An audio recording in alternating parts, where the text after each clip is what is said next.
Hello, my name's Neil Ferguson. I'm the Milbank Family Senior Fellow here at the Hoover Institution at Stanford, and I'm also the chair of the Applied History Working Group. And we've been lucky today to be joined by Molly Worthen, a professor of history at the University of North Carolina, and the author of a new book, Spellbound: How Charisma Shaped American History from the Puritans to Donald Trump. Molly, thanks very much for being with us. Wonderful. Thanks so much to all of you for coming. Thank you, Neil and Joseph and Amber, for putting this together, and Ronit for agreeing to talk with me about this. It's so fun to be able to be back at Hoover, because this is really where I cut my teeth as a historian about 20 years ago. The subject of my first book, his papers, are in the Hoover Institution archives, so this is where I really learned how to deal with documents in a serious way. When I started this project almost 10 years ago now, I was in a state of confusion about what I was even writing about. I confused charisma with charm. I thought that I would be writing about loads of really charming people, people with high emotional intelligence, very good at working a room. I think I also associated charisma with inspirational public speaking. And charm, inspiring oratory, these things, they showed up here and there among the subjects that kind of became my cast of characters, but really more in the breach than as the pattern of things. I realized that whatever charisma is, it is not charm, and a key giveaway is its deeply polarizing effect on people. Charismatic leaders have a lot of people who adore them and a lot of people who loathe them, and not too many who are just sort of lukewarm. So my plan this afternoon is to tell you about a new way of thinking about charisma that has helped me pull together some patterns across American history and in our own time. First, I'll give you the definition that I settled on after my meanderings. Charisma is a relationship between a leader and followers based on telling a story.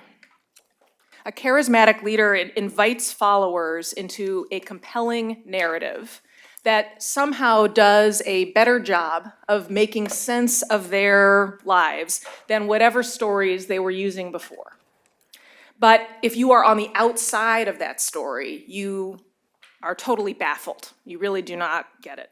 I think a clue to this is the way in which even totally secular people often resort to quasi-magical, religious hypnotism metaphors. We use verbs like mesmerize, magnetize. We talk about leaders converting followers to a cause. I think charisma is a concept that we punt to when we can't identify totally rational, material, sort of quid pro quo explanations for the relationship between leaders and followers. But we sense that there is something really serious going on, something we just don't understand. This is why the sociologist Max Weber borrowed the term charisma from the New Testament, from the world of church history and biblical studies a bit more than 100 years ago. He's really the one who deserves the credit for coining the term as we use it today, at least outside of church context. So as we use it in kind of everyday conversation, and when he used the term, he meant it to describe a kind of authority distinct from the authority of tradition or the authority that comes from a position in an institution, having a large military force at your disposal. A power that seems to reside in some important way in the leader as a person. Now, the word charisma comes originally from the ancient Greek charis, meaning divine anointing, chosenness by the gods, chosenness that could bring with it a special power for good or for evil. In the New Testament, St. Paul makes this charisma, grace, spiritual gifts bestowed by God. Has slightly different meanings in different contexts, but that's generally what he means by it. So Weber took the New Testament idea And he reframed it, I think, trying to make it a useful tool for his secular colleagues in these burgeoning new social science disciplines, where they were generally pretty allergic to theology, but there was a sense that there's some sort of X factor in politics that needs a tool to explain it.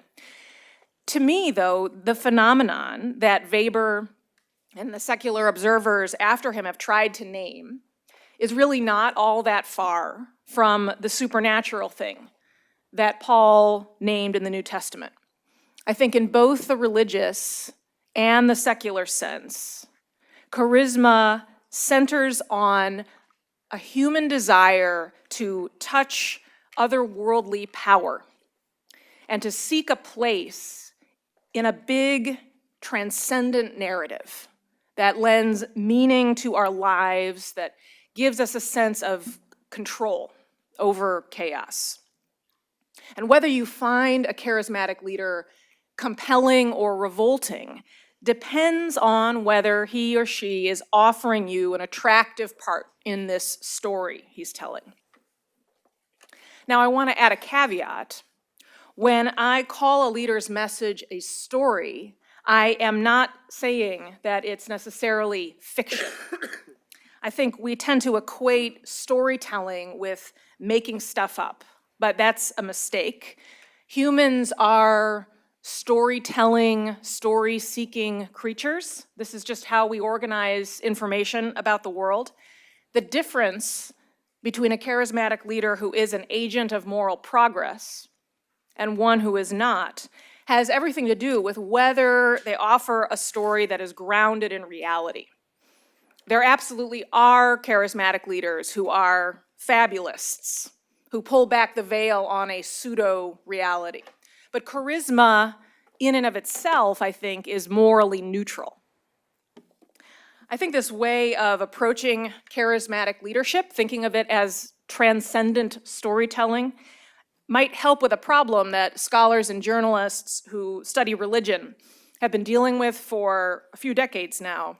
For a long time, those of us who work in this field have relied on the benchmarks of institutions and poll numbers to track the religious impulse. So, we pay a lot of attention to church attendance and membership figures, statements from religious leaders at the top of prominent institutions, this kind of thing. Those tools, it seems to me, don't serve us very well anymore. Every year seems to bring a new study showing the rising number of the so-called nuns in the United States, right? The people who don't affiliate with any religious group. I think that figure is now about 28%, although it seems to have plateaued, and it may actually be dropping, especially among younger Americans, and maybe we can talk more about that if you all are interested. I'm especially interested in the spiritual but not religious crowd. This is an option that is often offered on these polls, and about half the people who say they have no religious affiliation will go for that label. I think it's a mistake to assume that the religious impulse is going away just because it is no longer landing in the usual places. We can't count on finding it in the way that we have been able to in the past.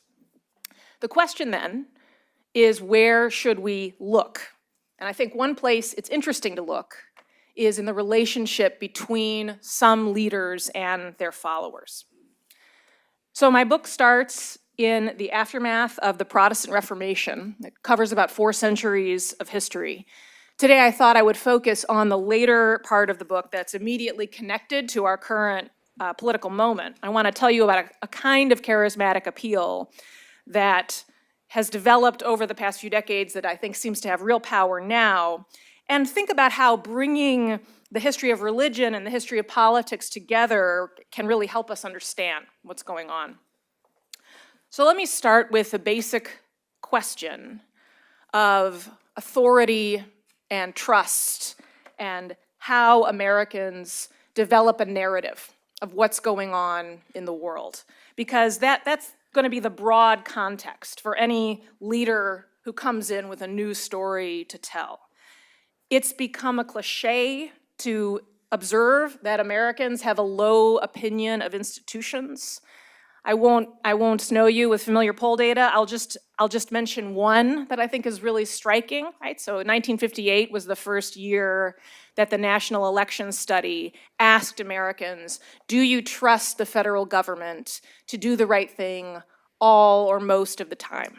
And in 1958, 75% of Americans answered yes. That number has sloped down ever since. There was a slight bump at 9/11, but otherwise it's pretty much sloped down. Now it's at an average of 22%, with self-identified Republicans scoring a bit lower, Democrats a little bit higher. Last year, according to Gallup, 32% of Americans said they had either a great deal or quite a lot of trust in churches and organized religion. That's down from about 60% a generation ago. Trust in higher ed, newspapers, mainstream media, Congress, even the military it's all dropped recently. Now, why is any of this important for the story of charisma? Because these numbers tell us about one category of leader who definitely lacks charisma right now, and that's experts. Institutions tend to be full of experts. They're staffed by experts. They are in the business of training experts. They are premised on the idea that you need a certain kind of experience and certification by senior people in the guild to deserve the faith of the public on any question. That whole idea is falling apart. I want to suggest that the era immediately preceding our own, so roughly the 1945 into the early 1970s, that this period set us up for where we are now in some special ways. This was an era when respect for professional expertise, the charisma of experts, respect, confidence in the story that experts tell about the world, you might say, when that reached a peak and then fell apart. In our own time, we have seen the rise of a different type of charismatic leader, a type I call the guru. Now, what's a guru? First, a guru tells you to put your trust in him or her as an individual. Now, they might link themselves to a tradition or an institution or scripture, but they position themselves as the best, really the only interpreter. Second, a guru presents a totalizing worldview. If you accept the assumptions that he or she presents, you have answers for every big question about right and wrong, the ultimate goals in life, without having to think much about it. Third, that worldview is based on an alternative reality, a new set of facts at odds with what outsiders see. And last, gurus tend to operate adjacent to electoral politics rather than right in it, although sometimes they make the leap. Before I say more about the guru, I want to talk a little bit more about the age of the expert. The 50s, the 60s were the heyday of the cultural authority of secular scientific expertise in North America. Think of higher education booming after World War II, loads of federal investment in research. Later, the technocrats working for John F. Kennedy on economic policy, on the Vietnam War, pitching the new frontier to Americans, a story, really, that said, invest in expert-led innovation, expert-led foreign policy, and America will spread democracy, high standards of living, we will get to the moon. I'll add that the 50s and the 60s were the last time when maybe we could say that traditional religious institutions and religious experts were in charge too. meaning this was the last era when mainline Protestant churches were thriving, at least by the numbers. Those denominations peaked around 1965 and have diminished, at least by the numbers, ever since then. So just to give you one data point here, the Presbyterian Church in the USA, the liberal Presbyterians, had about 4.25 million members in 1965. Today has about 1 million. And over that time, the US population has grown by 75%. So that's really quite an extraordinary drop-off. Another trend I want to flag in the post-war era is the beginning of the charismatic renewal movement, which was an explosion of Holy Spirit charisma, like the original New Testament style charisma, in churches that had never known this power before, at least not in the miraculous, sensory way. Hands up in the air, people speaking in tongues, getting slain in the Spirit, this kind of thing. These revivals spread around the world, and in some ways, charismatic renewal did breathe new vitality into established churches. I'm thinking about, one of the early big nodes of the revival was among middle-class liberal Episcopalians in the Los Angeles area, or the Catholic Church, which initially was a little bit freaked out, a little bit hesitant, but the Vatican pretty quickly realized that embracing this revival was going to be key to encouraging the expansion of Catholicism, especially in the global South. But at the same time, I think you could argue that charismatic renewal chipped away at traditional Christian institutions, which perhaps is something revivals often do, and it emboldened, over the long term, independent megachurch pastors, other types of religious entrepreneurs, rather than older groups and denominations. Now, you probably also associate the 50s and the 60s with the rise of the counterculture, certainly a movement driven by skepticism of institutions. My point is that by the 1960s, we have a complicated picture. The experts, the educated establishment church leaders still seem fairly comfortable in their cultural authority, but that is starting to erode. So let me give you a snapshot at the end of this period.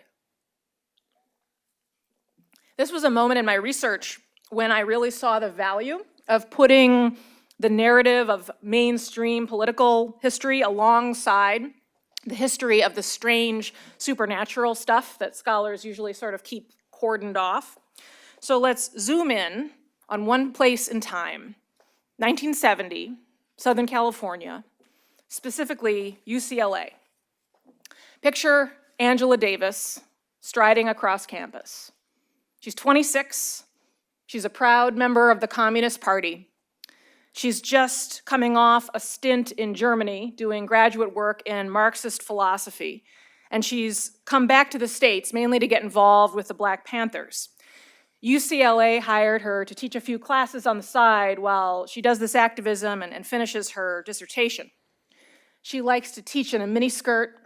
Her natural hairstyle frames her face in a perfect sphere, and the students love her. She just packs them in. Even after she dismisses them at the end of class, they come down front and crowd around the podium, working up the nerve to ask a question. Protesters hang around the lecture hall too. Middle-aged Czech refugees, members of the local chapter of Young Americans for Freedom.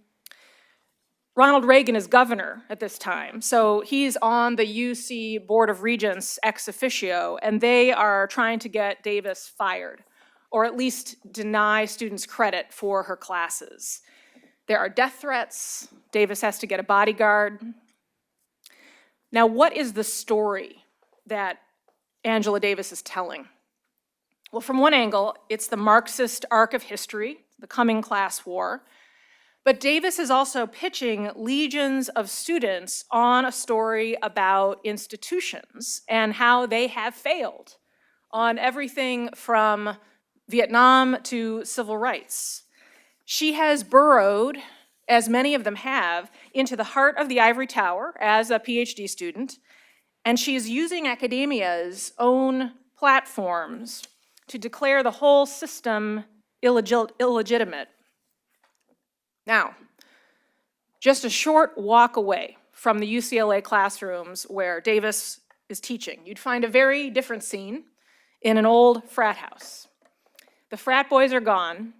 The house has been taken over by a group called the Jesus Christ Light and Power Company. This is a Christian commune run by a former Campus Crusade worker named Hal Lindsey.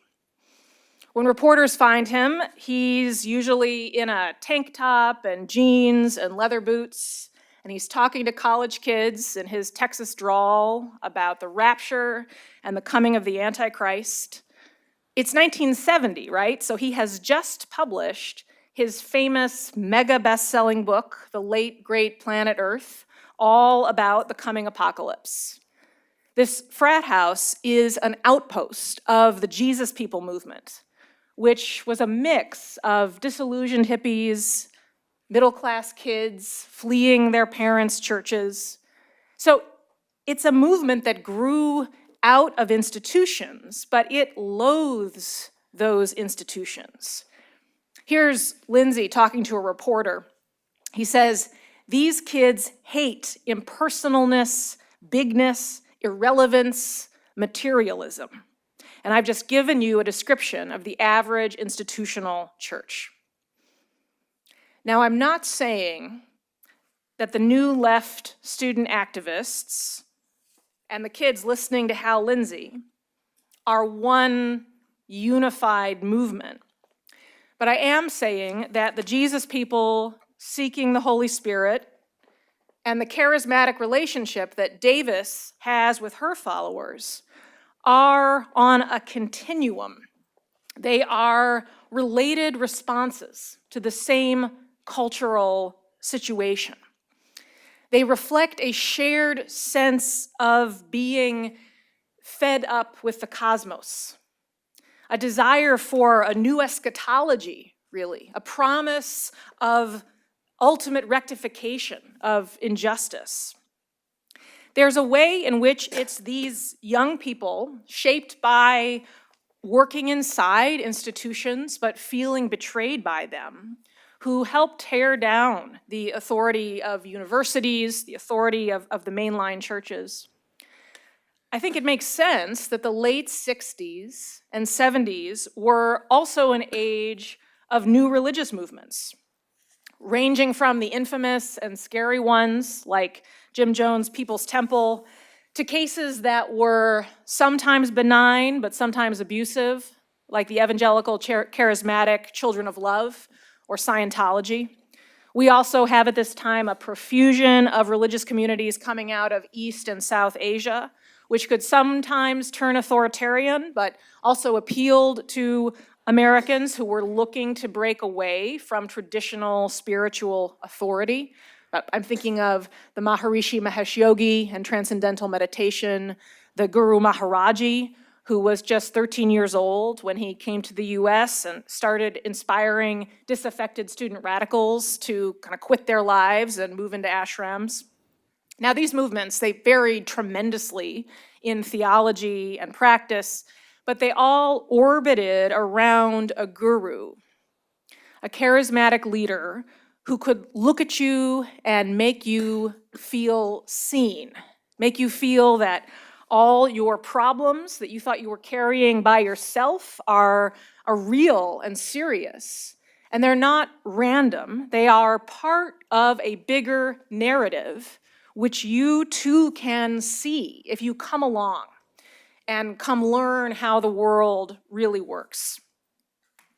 The 60s and 70s are also the age of the rise of humanist psychology, when we have psychologists like Abraham Maslow and Carl Rogers hanging out at Esalen, writing books that say, essentially, the key to happiness is this thing that Maslow called self-actualization, cultivating the authentic inner you, no matter what the institutions and traditions tell you.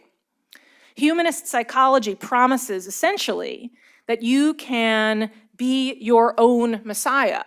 You can be the agent of your own salvation. And the most successful gurus play on this, and they say, yes, follow me on the path to your authentic self.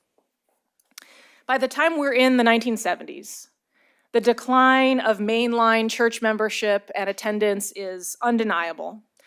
Scholars zoom out and often call the big picture here secularization. And that's a term that we normally understand as a comment about organized religion. But to me, that's too narrow a way of seeing it. The main meaning of secularization is eroding trust in institutions in general. And a corollary is eroding trust in experts. The rise of charismatic cult leaders and gurus, independent of any religious institution, even if they were themselves deeply pious in some sense, I think this is a key aspect of secularization. By the time we get to the 1980s, the guru is not just a leadership model that you see on the margins. The guru is a model of leadership that has taken off in a number of cultural spheres. It's taken off in the self-help industry, in the business world, the burgeoning leadership studies programs at business schools, where the trendy message is that your boss is not high up on the hierarchy away from you. He's alongside you as your coach. He's going to help you become your most authentic self and align your sense of self-actualization with the company mission. There's also that interesting mix of self-help and televangelism that we see in Oprah Winfrey, who was just coming to national prominence at this point. Her show is nationally syndicated in 1986. And I'd argue you see hints of it in a brash New York businessman who went on Oprah's show a couple of times and nonchalantly mused about running for president, Donald Trump. Two things make charismatic leaders more compelling, maybe more dangerous in our current era. First, I think in the past, institutions and traditions were stronger and provided some counterweight, an alternative context, a source of identity for people trying to evaluate a story they're hearing from a leader. Second, the cultural authority of organized religion has been on retreat for at least 2 generations. And this has fed both a crisis of meaning and a tendency to transfer religious impulses to politics. It's also, I think, fed a crisis of confidence among many lay people and leaders who have stuck with the traditional religious institutions. And when you are insecure about your status in the culture, you're going to be extra vulnerable to a leader who comes along and promises you political power.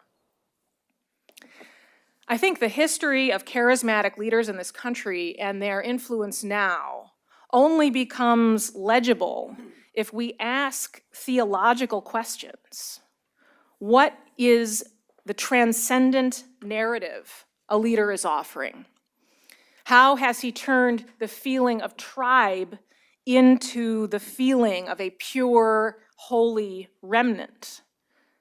I'll add, too, that we're seeing right now Pentecostal and Holy Spirit-oriented Anglican and Catholic churches growing in really quite unexpected ways, not just in the US, but across the West. There's interesting numbers coming out of the UK, France, some other places. What if we consider the possibility that secular and religious people are not actually so different, and that the contact with supernatural power that these new converts are seeking has at least a family resemblance to the promise of transcendence that is available in at least some varieties of politics? And if we are on the outside, if we're watching people in our culture under the sway of some leader whose appeal we do not understand, I think it's worth asking, what story is he telling? And is it possible that that story is not all wrong, that it at least exposes blind spots and contradictions in the one you're living in. I'm trying to get into the habit of asking these questions. I think it's an interesting spiritual discipline for anybody living in a democracy. Thank you very much.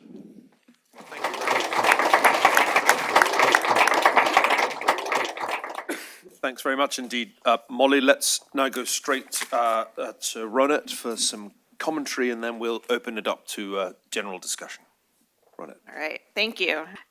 So thank you, and thank you to everyone who organized this, Joseph, Amber, Neil, and Molly, obviously, for coming.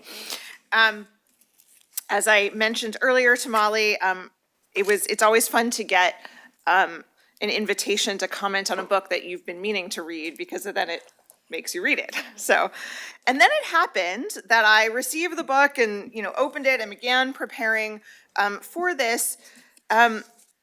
Just coincidentally, when Zoran Mamdani went to the White House. And so one of the things that really struck me as I started to read this introduction was, what do you do with Mamdani and Trump's visit? And in particular, the photograph that circulated after their visit in the Oval Office, the portrait of Ronald Reagan in the background, sort of looking down at Trump, looking like sort of gleefully, but also sort of in awe of Mamdani, who's like standing there cheerfully.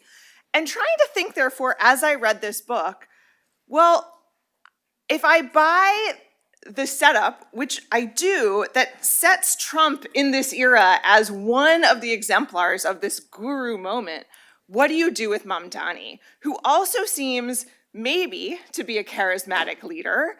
I mean, TBD in some ways, but certainly came onto the political scene in ways that echo many of the traits of others in this moment, but also seems a little bit different. So on the one hand, he is offering a story, you can believe it or not, but he offers a story about affordability and how to live in New York that was compelling. He's also notable because, as many reporters have covered, he went and talked to people on the street after Trump's election, trying to figure out what were people most interested in. But then it raises questions, is he simply charming? Or is he charismatic? Or maybe, as I then read the book, is he an exemplar? Maybe he's more like George Washington, whom you call a recoil, this man that was reacting to the charismatic agitator type of the moment, or perhaps in line with someone like FDR, who you point out kind of engaged in political judo in his time to take advantage of the moment. So I'm curious, especially since this is an applied history workshop, to sort of apply this setup and the typologies to another leader of the moment, who it seems is one of the few who could take on Trump and at least sort of garner a different reaction that moved from sort of the disparagement common in the, well, I guess now he uses Truth Social more than Twitter, but in Trump's social media postings, to sort of this moment in the Oval Office where there seems to be some awe of him. So that's sort of my first question, that I'm just curious where you see someone like Mamdani in this moment, and whether he fits or challenges, or is maybe one of the other figures working in, sometimes, as you point out, in opposition to the sort of charismatic type of the moment. So that was sort of question one that arose for me. If we then step aside from the present and think about this text historiographically, and I know this was written as a sort of public-facing popular book, so it doesn't have the sort of the academic apparatus that would have positioned it within the literature, and that's totally fine. We don't always need that, I want to be clear. But I was struck as I read it, thinking about how, when I put my hat on as a scholar of American religion, this seems to be really clearly in one line of scholarship, which is to say, it fits the line of scholarship perhaps first inaugurated by Ann Taves with her book, Fits, Trances, and Visions, about these certain kinds of leaders who engage in certain kinds of spiritual practices, which may seem a little bit messy and challenging to dominant sort of mainline or orderly religious experiences, but emphasizes the experiential in the religion. And then also a book like Katie Lofton's book on Oprah, which said, let's take Oprah seriously, which you do too, but take Oprah seriously as a religious figure, not just as sort of a celebrity in the fandom sense. So it seems clear to me that there is a historiographic basis in religious studies where like scholars of religion might pick this up and be like, yeah, okay, I get it. I get where this is coming from. This is doing something new in the sense of thinking about these types over time. It's an impressive coverage of 400 years, but religious studies scholars, I think, would actually be pretty comfortable with this type of narrative overall. I'm not sure that political historians, or for example, historians of capitalism, because there is a thread around capitalism winding through this text as well, would find it as, I wonder if they would know what to make of it in the same way. And so I'm curious in part about how you think this fitting in to these different kinds of literatures, but also what you hope scholars from these different spaces might take this and work with it. How will it move forward conversations in these spaces? And then also thinking about what does this tell us about the need of historians to think about both the language of religion, but the experiences of religious leaders in US history. And this is a sort of recurrent claim amongst historians of American religion, which is that the other historians aren't paying enough attention to religion in one way or another. It's everywhere and nowhere. Religion is what John Butler called the jack-in-the-box in 20th century US history. It pops up when it's exciting, which many of these figures are, but also we need to pay attention to the ways in which they change structures too. And I think this is making a case for the way in which a certain type of leadership understood through religious terms is actually changing structures and institutions through the role of these individuals. But I'm curious what you think about that. And then pursuing that line a little bit further, one thing that I was thinking as I was reading through was wondering, to what degree is this a story of American religion versus a story of American Christianity? Which is to say, notwithstanding the term guru and notwithstanding the role certainly of Eastern religions coming in the late 20th century, the vast majority of figures in the book are Christian in one way or another. And there's a brief sort of look at someone like Albert Einstein as Jewish, but I'm wondering how much you see this as Christianity versus religion, and to what degree that tells us something about Christianity in the United States and its influence. But also thinking about whether charisma, which as you point out is a New Testament term, therefore is particular to certain forms of Christianity, where other groups may adopt it, or it might be useful for thinking with other groups, but might work differently. I don't know. And also then the ways in which I was really struck, and even just listening to you now, thinking about that space, that transition from expert to guru, and what that meant in terms of who's considered most secular, who is considered, what are sort of the ways in which Christianity is woven into the fabric of American life, even when it's not religious, and what that then tells us about American religion. And so finally, I was also curious, and this is kind of a process question, but also maybe an archives question. This is covering, and it really is an impressive and delightful read through so many centuries of American history, which also meant, of course, you had to make choices about who to include and who to exclude. Every author has to do this. I'm curious about who might have been left out, maybe even reluctantly or frustratingly, but like you just had to let go of, whether it was in the research process or the writing process, just realizing whether it was they didn't fit or they didn't quite help you make the point in the way you wanted to make, or they were redundant to making a point and you just had to choose. But I'm always interested in hearing about who gets left out of these stories, and to what degree do you think those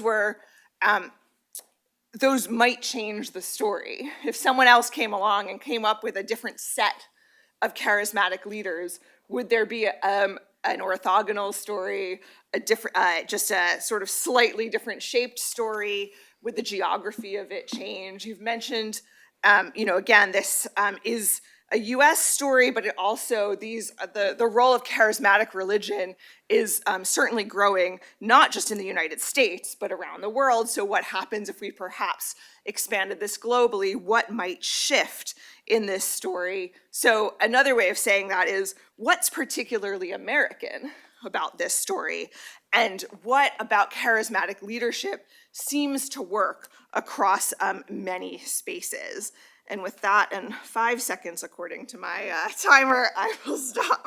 Thank you very much indeed for that response. I don't know if you, Molly, want to reply to any of Ronit's points, or whether we should go to the general discussion. I leave it to you. Well, they're great questions, and I have lots to say, but I defer to what your normal. Why don't you respond to Ronit's observations, and then I'll broaden it out. Okay, great. Thank you. This is so thought-provoking. I'll try to say a little bit about each of the points you raised. I think it's too early to judge Mamdani, right? It's too early to judge the effectiveness and staying power, and whether he is offering a story that is coherent and meets big existential needs as opposed to a set of policy proposals, right? They're not the same thing, I think. And I think what's interesting about Mamdani is the way he is doing this minuet and trying to distance himself from the story that he was very invested in for much of his younger life, which is a story that the Democratic failure in the 2024 election proves did not work for the left in this country. That's a story premised on dividing people according to certain identity categories and ranking them in a hierarchy and positing a rectification of power imbalance that sees people in fairly narrow terms as citizens of a particular identity group. And the 2024 election, I think one way to read it is a resounding rejection of that story. And so I think it's interesting the way he has tried to downplay that to some extent, although not totally erase it by any means. And he is leaning into what perhaps is the Democrats' best hope, which is an old school class-based, class alliance-driven narrative. Although it's one that does not have a great record of success, at least compared to peer countries in the Western world. And whether this particular kind of combination of different plot lines from the immediate past of the left that he is piloting will work beyond the left wing of New York and outside of a context in which the institutions of the Democratic Party are very weak, right? I mean, he very much fits into the guru narrative, and that his success is a testament to the complete unappealing status of establishment institution candidates and the failure of the Democratic sort of main line to police, right? I mean, so same could be said of Trump, but I think it's early to say. Your second question about the reaction of political historians, I suppose, your question brings me back to my first semester at UNC when I was given the 20th century required colloquium in modern US history that all graduate students in American history have to take.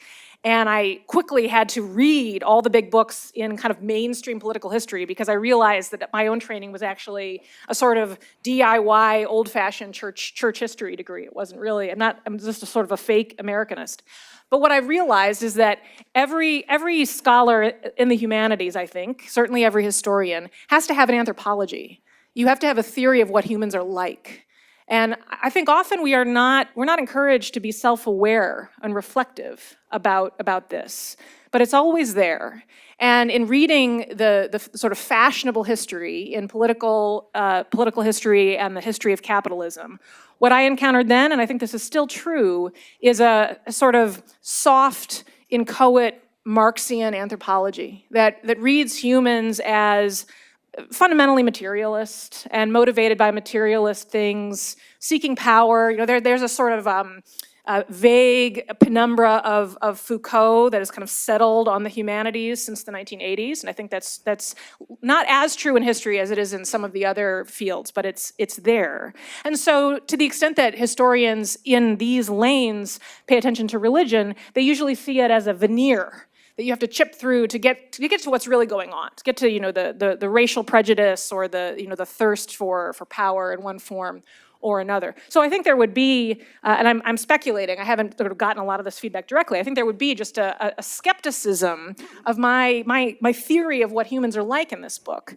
And it's a set of presuppositions, right? I mean, I'm not sure I can demonstrate what I have just sort of sensed intuitively since I was an undergraduate, which is that humans are, in a fundamental way, religious creatures. And all I mean by that is that they seek a relationship to a place in a transcendent story. And they seek some object of worship to locate outside of themselves and orient themselves to and seek meaning by serving and relating to that. I just think that's what we're like.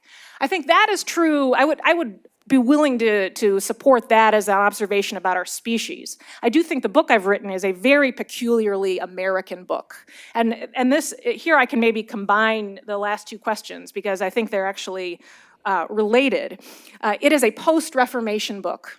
And it is a book about how certain impulses in the Reformation find their most extreme outworking in the United States, which I see as very much a Protestant country that reflects the seed of Martin Luther's great revolution, which in so many ways, how this seed has grown would horrify him. He very much understood himself to be reasserting proper submission to proper authority, not releasing some sort of anarchic democracy of spirituality, but in his emphasis on individual conscience, in his priority on how the individual stands before God, he unleashes, he breaks the monopoly on charisma in the Holy Spirit sense that the Catholic Church had managed with greater and lesser success, but generally managed over the course of the Middle Ages.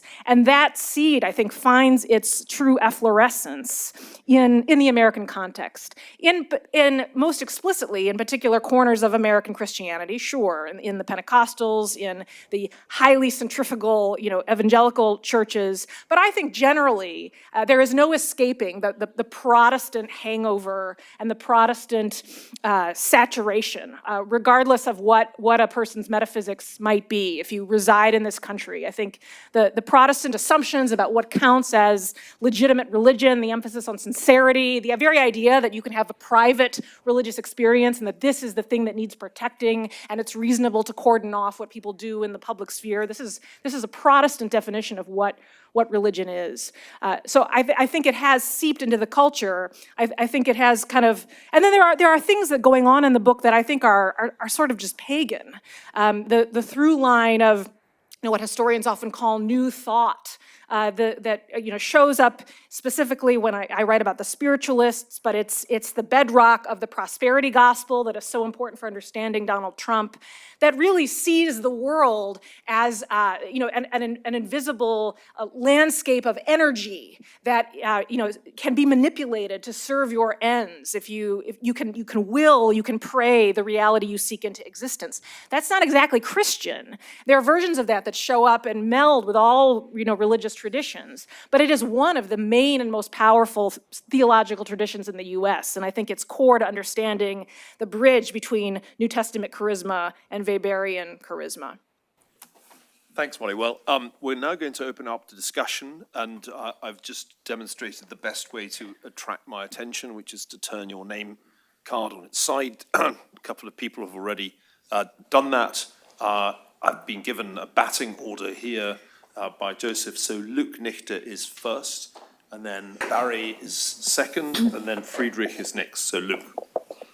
Thank you very much. I really enjoy it. It gives me a lot to think about as a sort of political historian of the 60s and 70s. I'd like to ask about something that hasn't come up yet today, which is the role of the media. And in particular, kind of the role the media play in both building charisma and demolishing it. And I go back to 1965, because that was the year that came up earlier. In 1964, by most measurements, Vietnam was an asset for LBJ. It was a way that Americans rallied around the flag, the president, the service members. And in '66, it was the main reason for his downfall in the midterm elections, really allowing Nixon and other Republicans a path to come back to relevance in '68 and beyond. And not a lot occurs in Vietnam during that short period of time. But one thing that does change is the way the media covers Vietnam. And so I'm curious in particular kind of the role that you see the media play. And just kind of as an aside, I remember in the sort of summer of 2020, it seemed almost impossible at a certain point to know where, you knew almost where every major American corporation stood on political issues at a certain point. You couldn't get on an airplane and not know where your airplane stood on voting rights or don't say gay or on Trump or whatever the issue of the day was. I wonder if part of it is the media, when it has a tendency to sort of fetishize politics. And when that goes too far, when I think it becomes too separated from the concerns of middle America, and I think when institutions and experts are saying things and producing content that doesn't resonate with their lived experience, that helps to contribute to big backlash. I'm going to take 3 questions in a row, just in order to make sure we get as many as possible. So I will go to Barry next, and then we'll... Thank you, and thank you, Molly, for this fascinating, and Renee, very fascinating conversation. So I want to know what you would do with a term like demagogue, how that would fit into your story. And I guess it's easy to go think of history and think of lots of different politicians who had charisma over the ages. You've given us one reason to think, explanation of why this is an American story. It's about the American take on Protestantism. But I wonder if you have other thoughts on how this is different from charismatic leaders in other countries or other cultures. Thanks, Barry. Friedrich. Maybe just very brief, I want also to ask about the media. So a short follow-up on Luke's question.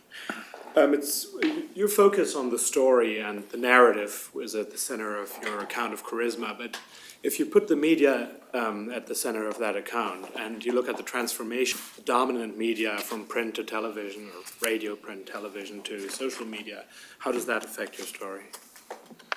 There's 3 questions there. 2 really about the media. One, I guess, the news media. Then the question of how do demagogues and non-American ones fit in, and then this question of the changing nature of the public sphere. Your questions characterize the media, one as a technology, but then also as an institution, and I think they're distinct but related. The story of charisma in, I think, every era is inseparable from whatever the most effective means of mass communication is at the time. And I think in every age I studied, it became clear that mastery of whatever that means is, whether it's the penny press or the radio or beyond, is a necessary but not sufficient condition of building a mass movement. And in fact, focusing on the role of media helped me understand that the locus of charisma is the story and not the individual, although the leader is a key character in the story. I'll tell you an example of sort of an aha moment for me, which was the deeper dive that this book helped me do in the story of Joseph Smith, the founder of the Mormon Church. He is understood, I think, my kind of superficial understanding of him before I went more deeply into it was as a very individually charming, compelling person, interpersonally. Very tall for his era, electric blue eyes. You can find, converts saying, I shook his hand and I felt the Holy Spirit thrill me from the top of my head to the soles of my feet. That's always what I had focused on. But going deeper into the sources, you can find just as many, if not more, accounts from skeptics who said, this guy's an obvious charlatan. I didn't want to shake his hand. He had these sort of weird, fat, sweaty hands. No, thank you. And so what then accounts, so I was sort of squaring this very polarizing reaction, with some of the anomalies in the early history of Mormon conversion, particularly the conversion of significant numbers of British people, north of 1,000 British residents convert to the Church of Jesus Christ of Latter-day Saints in the late 1830s, shut down their lives in the British Isles, move across the Atlantic to this tiny podunk town on the banks of the Mississippi, Nauvoo, Illinois, never having laid eyes on this prophet. So what is going on, right? Clearly it's not about a personal encounter with Joseph Smith. And I think the key there is the media, is the way in which Mormon missionaries carrying tracts and the Book of Mormon are carrying the story in which Joseph Smith is crucial. But it is, the charisma can travel across the ocean because it is not tied to this encounter with him. As much as the media technology is central, I concluded by the end of my research that we tend in our age of social media and internet to exaggerate the degree to which we are different from eras that came before. I think the advent of the internet and social media exacerbated, but did not create, many of the dynamics that people lament in politics. I mean, if you want to suss out the roots of the most recent kind of culture war wave of extreme polarization, I think you go back to the 1990s and the kind of culture, the media culture around Rush Limbaugh. It was well underway before the internet. So there's a way in which my book is really a book about continuity and about the kind of arrogance of the 21st century modern who thinks that we're really all that different from Puritans in the 17th century. But I think this is distinct from the media as an institution. And maybe one way of understanding that episode in the mid-1960s is the media is an institution and plays this role in tearing down the big guy without perhaps realizing their own status as expert elites who have an apparatus of fact checking and so forth that is not of self-evident value unless it aligns with enough data points from people's lived experience and is deeply susceptible to the polarization that follows. It gets catalyzed really in the decades that follow. This question of demagoguery.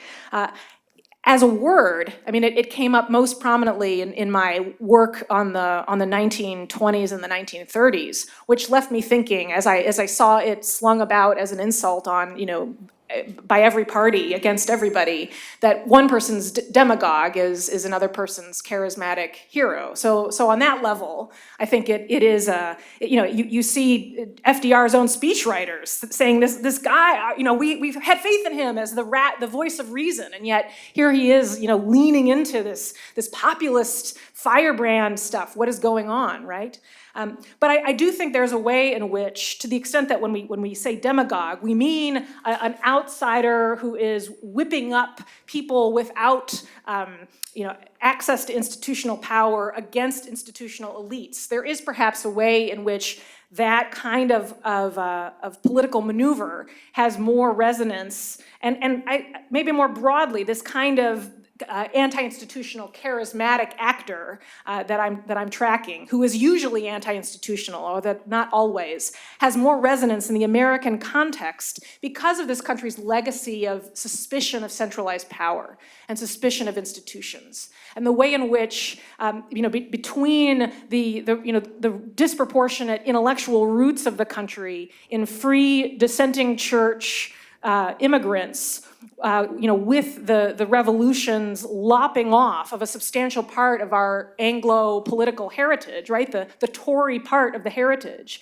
that would later give rise and legitimate centralized authority on both the left and the right. I mean, it helps us understand the differences certainly between the United States and Canada, where there are sort of ersatz echoes of many of the patterns that I'm describing in my book, but it's very different, I think, in large part because Canadians have a lot more trust and faith in institutions. So absolutely that political history that is related to, but distinct from the Protestant heritage is part of this American exceptionalism. Right, I'm going to take 3 more questions, and I'm going to encourage everybody to err on the side of brevity, just because we're going to run out of time otherwise. Paul, and then Leo, and then Felipe. Yes, thanks again. This is excellent. One question I had, you mentioned the importance of having an anthropology, right? And one question I have is, do you think there's a symmetry on the political left and political right of charisma? And so taking Ronit's comment, right, about Trump and Mandami, we can also think maybe more historically about FDR, who you mentioned, and Father Coughlin and the radio program he had that I think at its peak had about 30 million of the 120 million Americans. So that's the question. To what extent is there a symmetry on the political left and political right for charisma? Thanks, Paul and Leo. Thanks for doing this. So I'm Leo Spader. I'm the Marine Corps representative to National Security Affairs Fellowship Program. So your comment about that the rational economic man theory doesn't explain everything. There's something, that people are looking for, something bigger than themselves. Certainly, we would not have a military at this cost if it was just about dollars and cents. So my question, especially going back to the Reagan years where you were talking about how religious attendance was going down and the rise of gurus, yet you had Reagan and kind of saying America is the shiny beacon on the hill and we have a unique American experience of the American experiment. Anyone can be an American. Why did we not see more of that drive of the American experiment being that transcendent narrative rather than kind of moving off to the gurus, as you mentioned?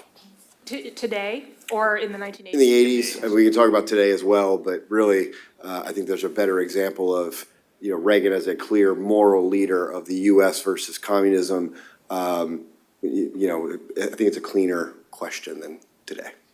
And Felipe. Yeah, thank you so much for the talk. I was wondering if you could break down a little bit more the relationship between the declining in trust in experts and church attendance. And maybe a useful thought experiment would be like, if we saw suddenly a rise in trust in experts, would we also see a rise in church attendance? How inextricably bound are these two elements? Paul, well, these are all great questions. I think the question of symmetry, the short answer is yes. Insofar as I don't think that there is a particular ideological valence to the ingredients in charisma. I mean, each era I write about is characterized by a particular charismatic style, a sort of charismatic story that has special effectiveness in that period because it speaks to particular anxieties and desires in that period. It's very contextual. But it also, the effectiveness of a charismatic leader depends on identifying potential followers who are dissatisfied with the narratives offered by kind of mainstream institutions and sources of cultural authority. So to the degree that in a given era you might see more charismatic figures on the right or the left, I think depends on who's in institutional power and who's out. Charisma is the option of the weak. It is the least reliable form of authority. It is ephemeral. I mean, this was an observation that Weber made. It can evaporate in a flash if the followers decide they no longer believe that this leader has been sent by the gods. I mean, that's Weber's line. And now we rarely see it in pure form. And I think many of our most effective leaders were charismatic and combined it with institutional power. But when leaders make a play for mobilizing mainly on a charismatic storyline, it's usually because they don't have other options. So I think that's the key, is to look at who has institutional power and who doesn't. I think the 1980s, Leo, is a really interesting period. I don't write about Reagan at length in the book. I mean, this, Ronit, gets to your question of selection. And I think in the case of Reagan, perhaps it was a matter of redundance and feeling that I didn't need him to make my story work, and trying to avoid the temptation of including every president, right? Because there is that temptation. So, I mean, I think that his Cold War story of the activation of the country in this cosmic existential battle was one that not only did Republicans depend on that, but so did Democrats, actually. And Democrats were allowed to become, I think, more and more secular and technocratic and kind of distant from the theological roots of their own ideas, because they could draft off of this very theological story that was just a given, that was the framework for anyone who wanted to tell a story about American success and Americans' duties in the world. And I think part of the way to understand what follows from the 1990s on is that absent that powerful framework, the left, to some degree, this is true across the West, right? It's not solely an American story. The left loses its way. And I think there has been a search for a satisfactory story, in some sense, ever since the end of the Cold War. And I think, too, that persistent kind of religious ethos that you see in Reagan, and certainly at that point, conservative churches were still growing and seeing membership growth, both because of higher birth rates and also, there's all sorts of interesting theoretical work on the way humans seem to prefer affiliating with a group that requires more of them, that has more differentiation from the culture, and liberal churches were losing that differentiation. That starts to no longer be the case in the 90s. But that religious impulse can continue to thrive even as the institutions are attenuating. And maybe, Felipe, this gets to your question, which I really have to think more about. And I'm trying to put it in conversation with what's happening now and the way in which younger Americans, Gen Z and to some extent millennial, especially men, are going back to church, are converting, and they're selecting these more theologically conservative, highly supernaturalist churches. And I'm construing expert rather broadly, right, in a way that is perhaps at odds with the cultural image of expert, but I think it obtains in that these are all churches in which the clergy do have something that is fairly called expertise, and that it is an expertise that is, I think, attractive to young people, not because it grows out of technocratic institutions and it lays claim to mastery of the scientific method, but because it is an avenue for connection to deep tradition, to deep rootedness in the past, as well as a sort of timeless relationship with divine power that seems to offer some place to stand, as I think young people feel broadly failed by the promise of the kind of rationalistic technocratic elite to solve all these problems, when in fact increasingly they see that they're inheriting this climate that's on fire and unfundable social security and all the rest of it. So I think the short answer to your question is no, that we could see a pretty meaningful religious renewal, and that would not track necessarily with a renewal of faith in experts. I think in higher education in particular, we have a lot of our own rebuilding work to do. Well, it's the time of the afternoon when I have to disappoint the people who didn't get to ask their questions, because we are out of time. If we kept going, I'd get into terrible trouble with the powers that be. And so it's up to me now to draw this seminar to a conclusion. First, can I ask you just to join me in giving a round of applause to Monica?